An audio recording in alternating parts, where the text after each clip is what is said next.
So welcome back to the Live Better podcast. I'm your host, Kelli Green, and as we head into the final stretch of the year, a lot of money decisions come with deadlines and a few smart moves now that can really set you up to start the new year feeling confident instead of stressed. Today, I am joined by Billy Joyner, my friend and CFO at Centric. He's going to walk us through the key things to remember before the year is over. We're talking from workplace benefits and retirement accounts to giving, saving, and simple cleanup steps that can make a huge difference. All right, well, welcome this morning, Billy. We're glad to have you. Yes. So I've worked with you for a long time. I know you, I know your family, but our listeners don't necessarily have that relationship. And I'd love for you just to kind of tell our listeners a little bit about who you are, from a personal standpoint, professional, and why really sharing end of the year tips is meaningful to you. Oh yeah. Well, thanks for having me. First of all, I've been with the credit union for 13 years. Started right out of my first job. I got hired, and Centric blessed me with another opportunity, and so I've got 4 kids, one on the way.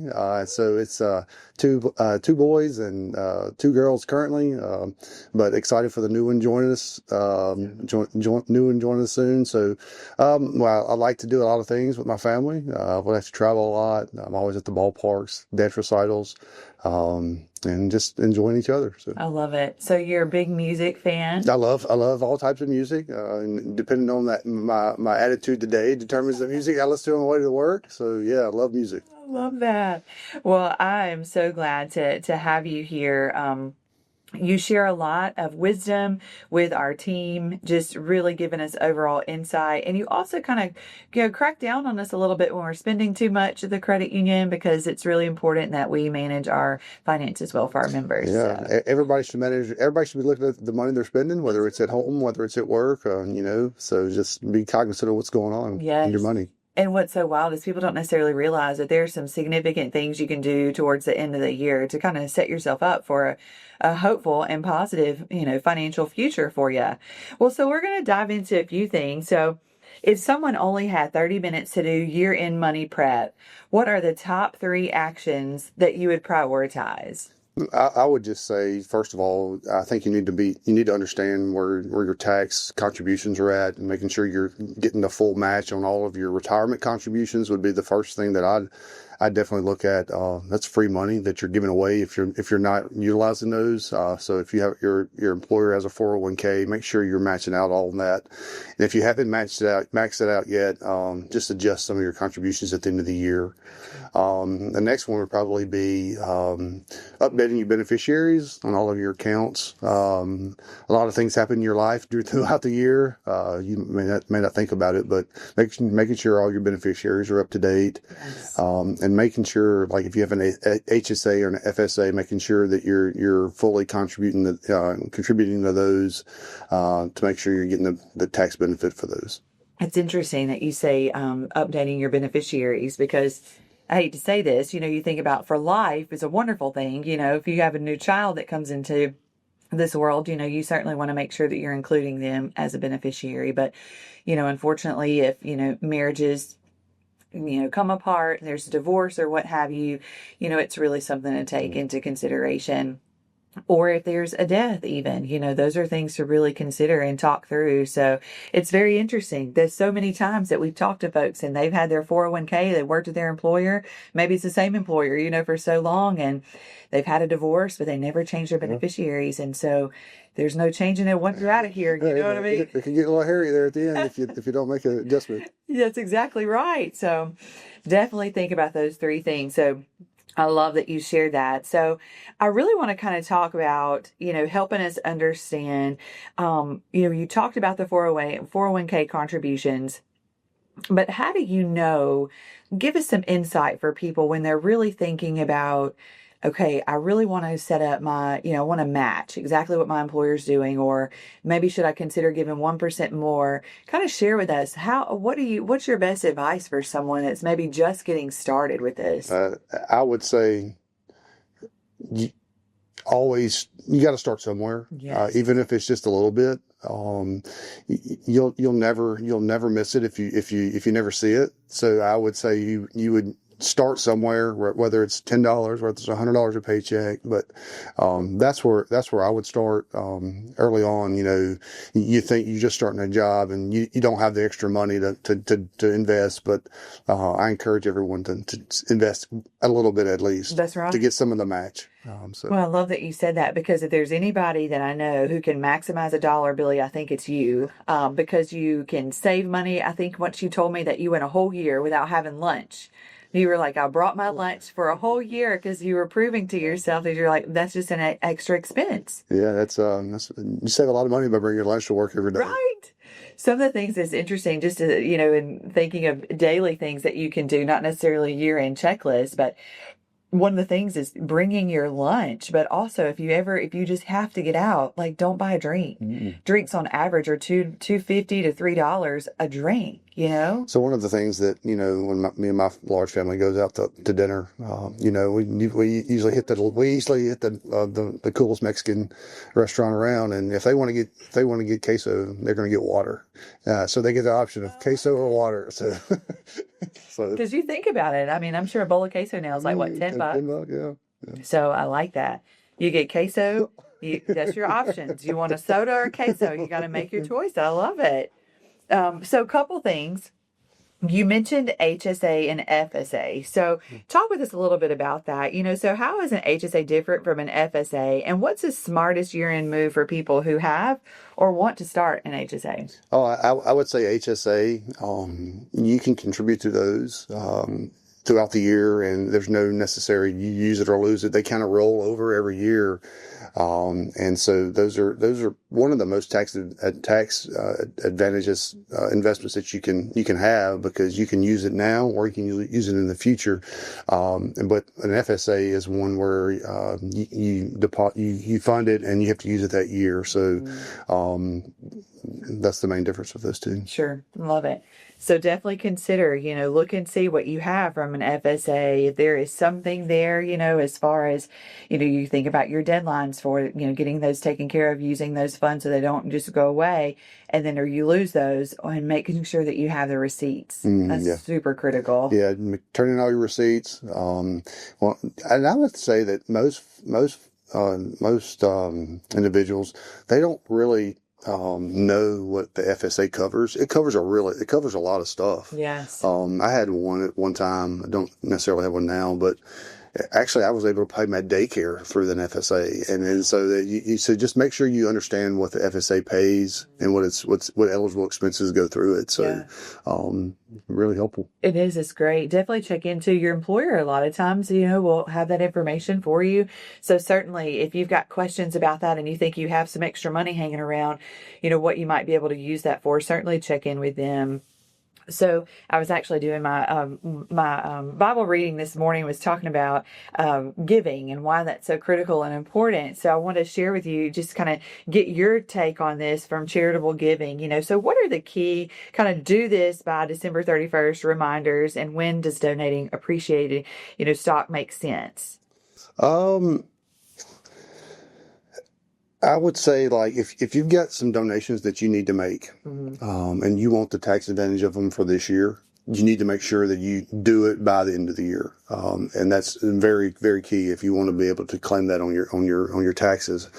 But also, if you're a high giver, a large giver to charitable companies or whatever, but there's this thing called a donor fund. Donor fund, and you can lump all of your contributions into one amount. Put those contributions into that fund, and you get the full tax benefit of that contribution that year. But by putting them in that fund allows you to split them out throughout the years in the future years. So that's really, if you're a high giver, that's something that you may want to look at to do. But just making sure that you make that contribution, this year, and making sure you get receipts for it. Yeah, timeliness is key on all of these things, because you certainly don't want to fall into a situation where you think, oh gosh, yes, these were my intentions, but intentions don't really count. It's just almost only counts in horseshoes and hand grenades, so a couple of things for us to think through too. With open enrollment, so what are 2 or 3 key benefits that really choices you wish everyone would review closely before their deadline approaches? Well, I just think right now, insurance plans are just changing so fast. Costs of all those premiums are going up. So you need to make sure that you're looking at your policies every year when the enrollment comes up. Don't necessarily stick with the one you had last year. Making sure you understand what's in network, what's out of network, and the costs related to those. And if it makes sense for you and your family to go to an HSA or something, a high deductible plan, take that into account. But I would say making sure you're reviewing those plans would be one thing that I would do, and then making sure that you're looking at additional insurance plans that your employer offers. Disability insurance, for one.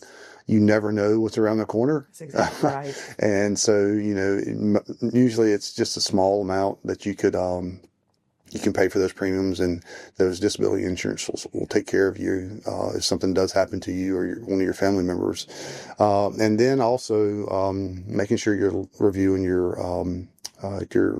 health savings contribution limits, just to make sure you're maximizing those to get full tax benefit for those. So, and open enrollment is not necessarily the end of the year for everyone. It happens throughout the year, and so those are just things to certainly think about. Something I want to just remind folks of. If you have a spouse and there's an open enrollment periods that don't align, they're at different times of the year. You have that ability to kind of evaluate your overall health insurances and so forth, just to see, so my husband's is in the middle of the year. Yeah.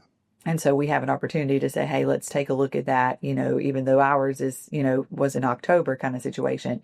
But you definitely want to make sure that you're hearing that out and seeing really what's best, because everything's gone up. I think we say that in every field and every industry, the cost of all the things has increased, but it's definitely something to pay attention to. I love that you said to evaluate, see where you are, with your individuals or even with a family. Ask the questions, understand what's best for you, because the choices you made last year may not necessarily be the best financially for you in the coming years. So I love that. So for retirees who may be listening, or families that are really helping out retirees, we see that a lot just in serving our members. What should people know about required minimum distributions? Well, I would say that you need to know when the deadline for those are. Every year except for the first year that you take it out, it's due by the end of the year, the 31st of the year. So the first year they give you a little break, but making sure that you take that qualified, that required distribution timely, because if you don't, there's tax consequences for that, penalties. So making sure you understand the deadlines on those. Sure.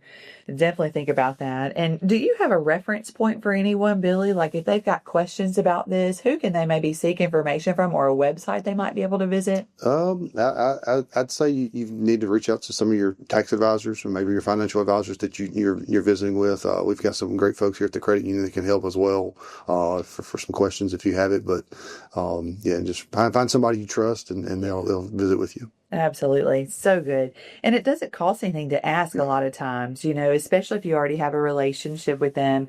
It's so important just to find out, if you've got plans of, what's the next step for me, find out, ask someone about it. It doesn't cost a thing.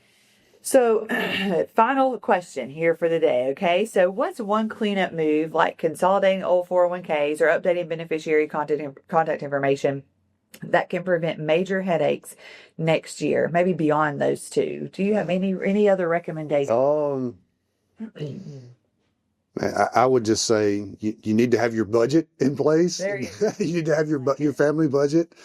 Maybe spread it around the dinner table and making sure everybody's aware of what your family budget is. Those conversations, family loves those conversations at the dinner table, but no, I would say making sure you have a budget in place that you're willing to stick to, and making sure it's it's accomplished. You can accomplish that budget as well. So, have a budget. I bet your beneficiaries is very key in making sure you're maximizing your contributions to your 401k. I love it. I think it's so good. So how often do you have your family budgeting meetings? I'm curious. Early on, it was a lot more than it is now. Yeah. Usually now it's just an update. But we just get too many people going here and there and here and there. But not so much now, but early on it was pretty regular. Yeah, I love it. I think that is so important because we didn't talk about that when I was growing up. I didn't know one way or the other what was really shaken down. And I think that is so important for your kids to understand the cost of things, understanding the income that's coming in, and how we are all contributing either positively or negatively to the budget and get a plan going, and so we can all really evaluate. But it teaches, I think, our kids to understand the value really in money and how to manage that.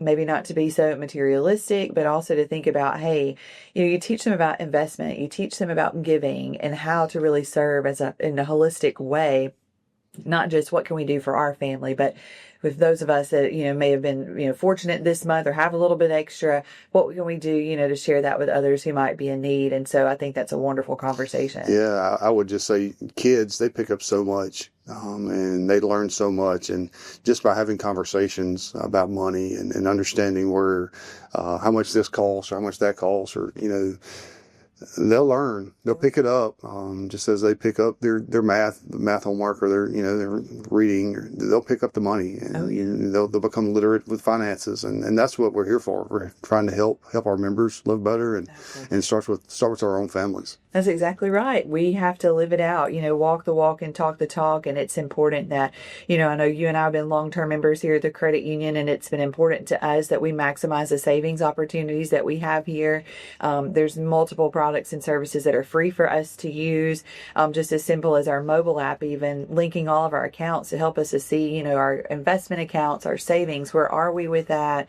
Are we keeping on track?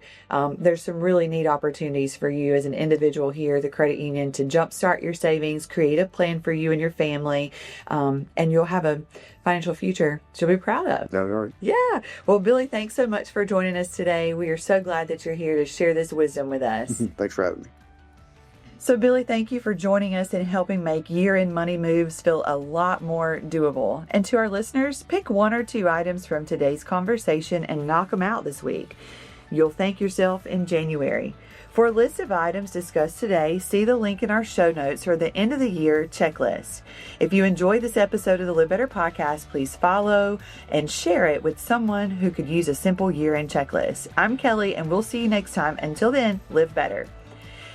This episode is for general information purposes only. The views and opinions expressed by our guests are their own and do not necessarily represent the views of Centric Credit Union.